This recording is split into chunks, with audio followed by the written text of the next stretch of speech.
So this week on Discord, we got a message from a new member in the community. His name is Sagara, the hip hop producer based out of Florida. He reached out to us letting us know that he's researched over 150 different music libraries and he's having no luck when submitting to get his music for placements. He has an album of 10 tracks that he composed already. And in this video, my hopes is to show him how exactly he can turn this album into his first TV placements.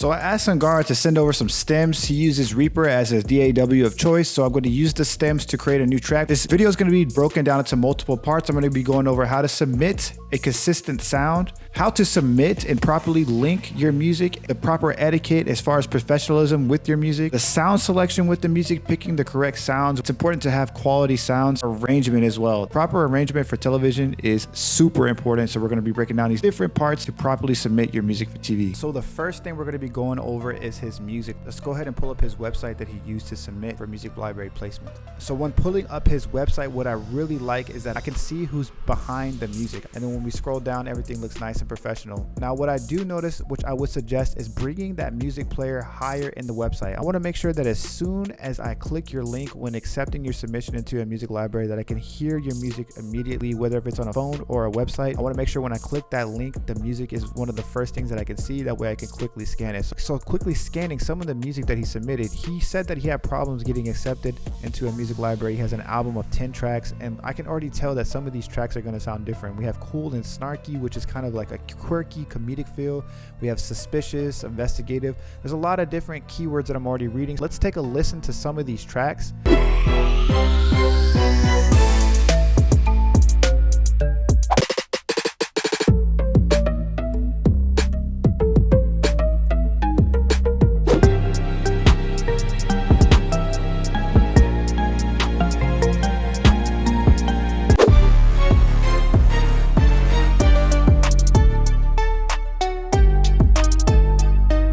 So you can already tell from a few of these that we already listened to, there's a couple of different genres going on. I hear some comedy / dramedy tracks, which is used all over television. It's not supposed to be too serious. And then you also hear drama / drill / tension type of music. Okay. You're so rude. I'm furious. I mean, I literally want to kill her. So when I'm hearing this, I'm already listening to a lot of different genres. But when you're trying to place an album, if you're trying to say, hey, here's an album that I have ready for you guys, make sure that it's a consistent sound. So I would go and double down on making just a drama album, or I would double down on just a comedy album. You can see that he mentioned in the actual message on Discord that they didn't have a place for his track at the time. Me being in the sync licensing game for a while, I know for a fact that there's always a home for comedy and dramedy and drama and tension. So what I'm hearing is that his tracks don't sound any different, or his tracks don't stand out from anybody who's already creating that type of music. So here's a perfect example of how he can take advantage of that situation. As you can hear, one of the tracks that he submitted is a drill beat.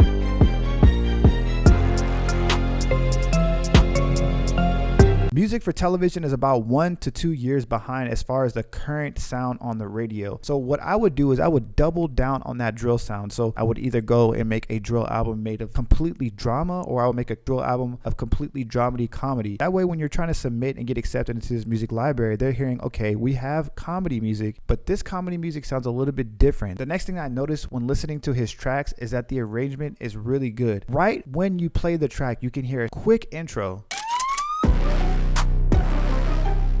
As soon as you hear the intro, the beat is already dropping. So it's a very quick intro, which is perfect. Arrangement is very key for music licensing. Later on the video, you're going to see me break down the arrangement of his track and structure it to get the track even more placeable. But one thing I want with these tracks is to make sure that he has the energy. So the energy of a track is super important. There was a recent video posted by Timbaland where he breaks down a Twitch clip from Curtis King. And he's basically saying that if a track is not hitting, if the energy is not there, you feel it. You're not going to react to it. You're not going to really like the track because the energy is not there. And I think that what would help amplify the energy of this track is the way that your drums hit. Take a listen to That Is Cap, one of the tracks that he has on here, compared to the other tracks. You can already tell that the energy coming right in from the gate is a lot different from the other ones.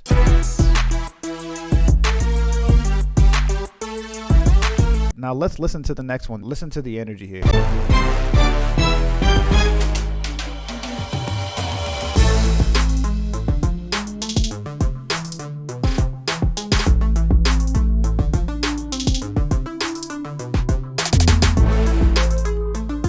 That way way that track comes in, the intro is perfect. An editor, the person who is editing the show, is almost like a producer. He's almost like a composer. He wants to execute the show. He wants to arrange the show in his own nuance. Now, when he has the capability of using a track that has a dope intro like that, that's going to give him even more flexibility to kind of edit the show with the music the way he wants. Those are a few things that he can start doing to help get him placed. Now, when we break down the music part of it, the arrangement, the sound selection of it, you're going to see how this is really going to amplify his chances of getting placed. If this video is turning on the gears in your head and is giving you a clear message on how to properly get your beats placed, drop a thumbs up for your boy. So here's a preview of the track we're going over. I want you to pay attention to the sounds that he uses and the way that the track is arranged.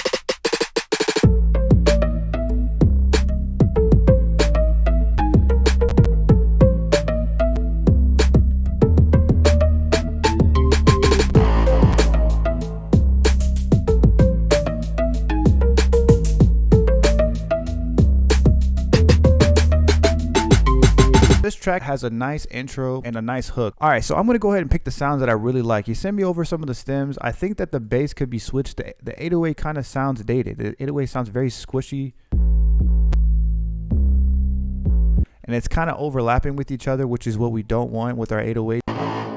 The second thing I want to switch here is his brass. I like the idea of his brass. Brass is very important in this style of track. This style of track is a comedic dramedy type of track. So I want to switch this brass to have a little bit more quirkiness. One thing that really stands out to me with this track are the drums. The drums are not as punchy as I feel like they could be to really catch the attention. So what we're going to do is change the drums. When you hear me mention outdated sounds, I want to show you this gated synth. This gated synth has a very early 2000s feel. The synth line sounds a little bit dated, so we're going to switch that out with something that will complement the track more.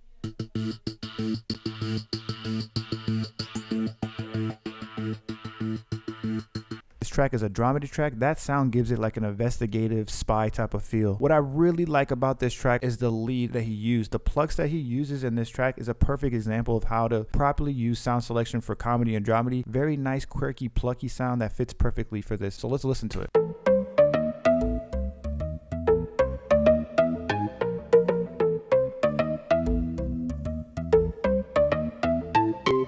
There's a lower octave delay in that has that call and response feel, which is perfect. The sound selection is on point. So let's go ahead and get into this beat and switch out some of these sounds. All right, so I had no problem with the drum sequence that he had. I just want to fix the sound selection. So what I'm going for here are sounds that are current. So right now, a lot of music that you hear on the radio has very short, snappy claps or snares. So all we're doing right now is adding a clap to this.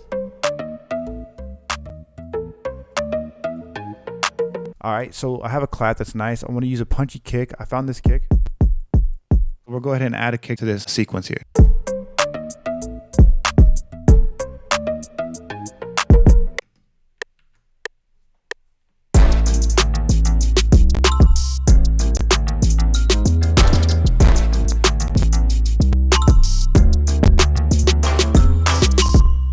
All right, so right now what we're gonna do is go over the sound selection that I just picked out. So I took out that gated synth. I wanted to keep the same brass idea, but I wanted to use a different sound. This is the brass that we switched it out with. Like I mentioned earlier, we want it to sound more comedic, and we don't want an abrasive brass. As opposed to using a brass that sounds way more strong and realistic like this one, we use this one instead. So it has like a nice comedic feel to it. Give it a nice 808 sound here.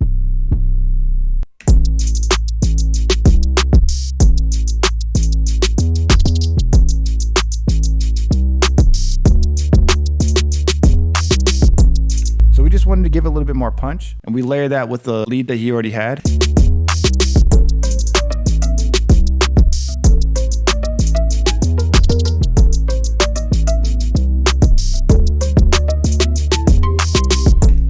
And then we just added a couple other elements to just complement the sounds. To top it off, we added another low pluck, a little bit more range and depth. And all together, this is what it sounds like.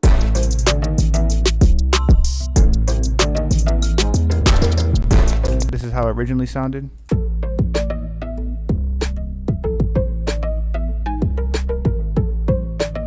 Just adding those simple layers and making the drums have more dynamics, it just changes the whole energy of the track. Now what we're going to get into is the arrangement of the track. He does a great job arranging this track, but I'm going to switch up a couple things and show you a couple tricks that editors love. So the arrangement is going to follow the same system that we do in the sync licensing course. We're going to do a intro that's very quick, a hook section, or a part A section is another name for that. Then we have the part B section, which is very light and sparse. We introduce a little bit more elements, and then from there we have a nice transition into the part A heavy, which is basically the hook that has more elements included that drives into the sting. First thing I'm gonna do is go ahead and split my pattern, and I'm gonna add all my elements. I just added this little snare roll. He has a snare roll, but I wanted to use a little different one.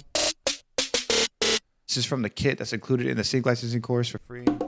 Also added a little crash just for the downbeat to add a little bit more impact on the track. So you'll see how that sounds here in a minute. Let's get this arrangement settled. This is how I usually arrange my tracks. I like to see a visual of everything, so I go ahead and just copy everything out. And then for the sting, which is that last hit at the end, I just take some of the elements I want to use. I just cut. Oh, this intro. We want to introduce some of the elements here, but we want to keep it light. So what I'm going to take out is this kick here. I'm going to take out the fast hi-hat. I'm going to take out the snare, take out the open hat. We're just going to have the shaker. We'll take out these instruments as well. Just let that pluck kind of ride a little bit. So let's listen to the intro here, how that sounds.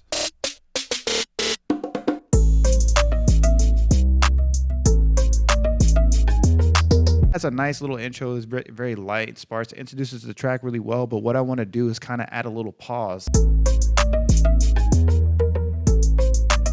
So right there, I already have like a nice little drop right there. So something that will add a little bit more dynamic to it when it comes back in is adding the kick there. So let's listen to that.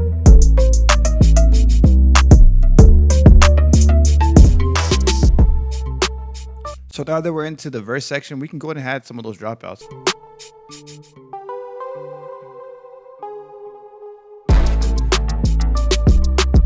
So not only does adding that little dropout give a lot of space, but it gives the editor room to cut, to play with the track a little bit, to make the track his own. So to finish off the elements that are being added into this B section, I want to go ahead and transition that into a snare roll. So we're going to go ahead and add some elements.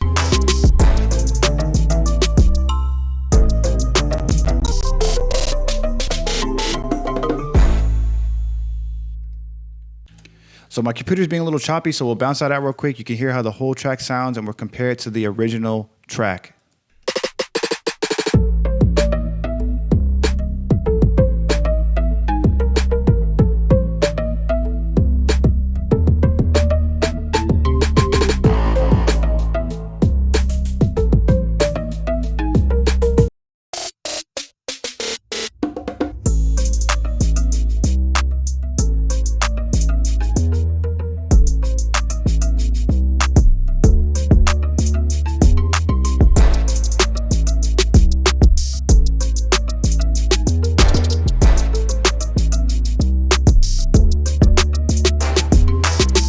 As I mentioned earlier, we're going to go over professionalism. One thing that really stuck out to me is how he presented his message just to us in Discord. You can already tell he has that professional mindset when submitting.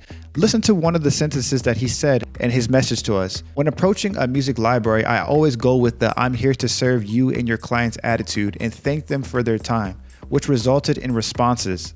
The most recent library I submitted to liked the music but didn't have a place for the tracks at this time, unfortunately.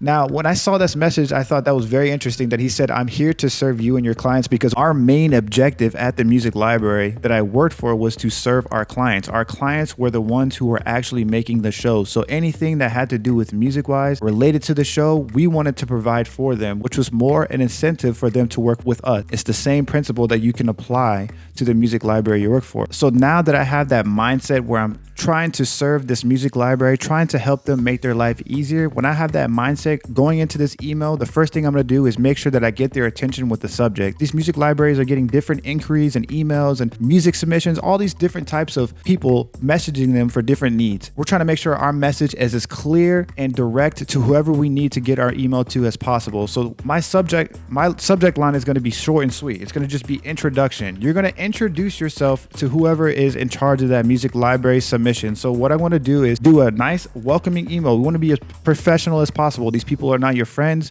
These people are future clients that you are trying to work with. You're trying to get your music catalog within their library. So this is how we're going to approach this email. We're going to keep it short and sweet. Find the best person to email for some music submissions and send them a thank you for your time, as Sagar mentioned. Or we're going to tell them why we like their music library. What stands out to you? What stands out to you about their company? So we're going to mention that in our email here. In my email, I do have email templates included in my course. I don't want to go too much into this detail, but we want to make sure that we're professional. And here's a quick summary of something that I would email to a music library. Hello, I wanted to quickly introduce myself and see who the best person to contact about music submissions with your company. You want to make sure you're talking to the right person. I love the music you did on Project Runway and would love an opportunity to grow with your music catalog.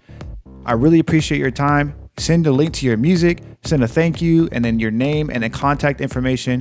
And once you get a reply and you can submit your music, I suggest try to set up a call either on Zoom or on their phone really quickly for 5 minutes. Don't take up too much of their time. Quickly introduce yourself, tell them what type of music you make and how you think that you can provide value with their music library. That's my preferred way to approach a music library. You want to keep it short and sweet. You're not sending a whole paragraph, a whole novel about who you are, or anything like that. Short, sweet, and personable. This is definitely accessible to anybody who is trying to get into this realm. You're trying to stand out and provide that value. So to summarize this video, we went over the importance of professionalism. We went over the importance of how to contact a music library, how to properly email them, which Sagara did a perfect job executing. Went over how to properly arrange your tracks and to structure your tracks. We also went over the sound selection, which is really important. You can hear how different the dynamic is of the track just by changing some of these sounds up. So if I was him, I would either turn in more tracks in the exact same style as this, or do as I mentioned earlier and double down on a sound that is not as current on television, which is drill or whatever sound you want.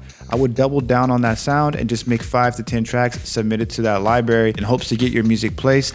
If you like videos like this, you're not going to want to miss next week's video, and I'm going to show you how you can properly keyword and add metadata to your tracks, which will increase your chances of getting placed when you're submitted into a music library. It's very important. So we'll see you next week. Let's go.